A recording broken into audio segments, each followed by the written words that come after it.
Welcome to the deep dive. You know, we often think that making big changes requires these huge, radical shifts in our lives. Yeah, that's the common wisdom, isn't it? Massive effort for massive results. Exactly. But today, we're diving into something really interesting from the power of tiny habits. It suggests almost the opposite approach. A counterintuitive idea, for sure. Right. Our mission here is to unpack how these, seemingly tiny actions can actually unlock some significant long-term transformation for you. And it's important to get this, we're not just talking about minor tweaks here. These are powerful, really intentional habits. Intentional, yeah? Yeah, they're designed to do more than just change your routine. The idea is they fundamentally reshape your identity, helping you unlock, your highest potential. Okay, let's unpack that because honestly, the idea of a tiny habit, it almost feels, too simple to actually matter. Right? I hear that a lot. It seems paradoxical. So what's the secret? Why do these too small to skip habits actually work? Well, a big part of the genius is how they sidestep our natural resistance. Our brains, they're kind of wired to resist big, scary changes. It takes a lot of willpower. The fight or flight thing almost. Sort of, yeah. Tiny habits, though, they're so small, they just slip under the radar. They don't demand that huge mental effort. Oh, okay. So less resistance means easier to stick with. Exactly. They're incredibly consistency friendly, and you start getting these small wins, which builds momentum. You feel good, you keep going. And you mentioned identity shift. Yes, that's maybe the most powerful part. You slowly start seeing yourself differently. You're not trying to be a reader, you just are someone who reads a bit each day. It changes who you believe you are. Okay, talking about it is one thing, but seeing it in action, that's where it gets really interesting, I think. The material had some great examples. Oh, absolutely. They really bring it to life. Like reading just 10 pages a day sounds like nothing. Almost trivial? But it adds up to what, 15 or 20 books a year? Without that feeling of a massive chore. Exactly. Or think about meditation. Just 5 minutes daily. Over time, that can seriously improve mental clarity, reduce anxiety. 5 minutes. Anyone can find 5 minutes. Right. Or drinking a glass of water first thing. Simple. Boosts metabolism, gets you hydrated. It's automatic.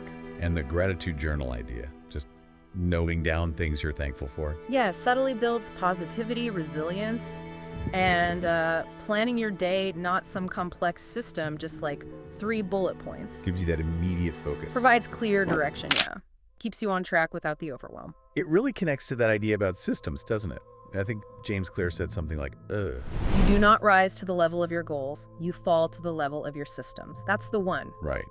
And these tiny habits are the systems. Precisely. They're these simple automatic processes that, piece by piece build the life you're aiming for.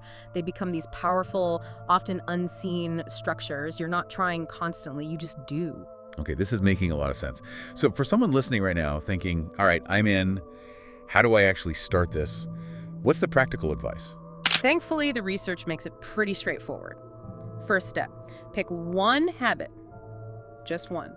Don't overwhelm yourself. One thing. Got it. Second, link it to something you already do. An existing routine. Like the example, after I brush my teeth, I will, whatever the new habit is. Drink water, meditate for a minute, whatever. That's the trigger, right? Exactly, the trigger. Third, make it tiny. Really tiny. 2 minutes is a great starting point. So small it feels almost silly not to do it. 2 minutes. Okay. Fourth, track it. Just a simple check mark on a calendar. Seeing that streak builds motivation. And finally, reward yourself somehow. Close that loop. Make your brain associate the habit with something positive. That all sounds doable, but I can imagine someone thinking, okay, 2 minutes, check mark. Yeah. It feels so small, like I'm not really making progress. What about that feeling? That's a really common hurdle. And it's true, the progress can seem invisible at first.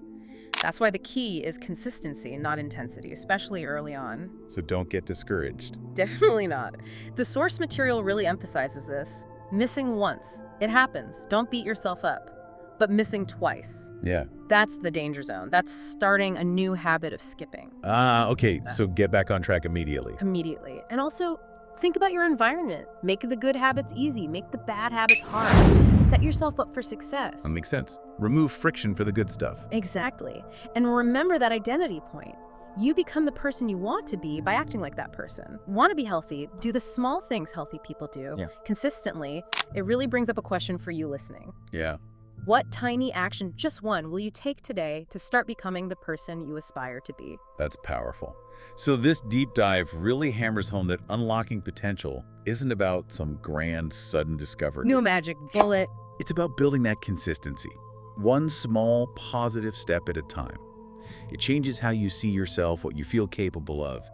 The message seems to be, don't sit around waiting for motivation to strike. Motivation follows action, not the other way around. Just start with one tiny habit today.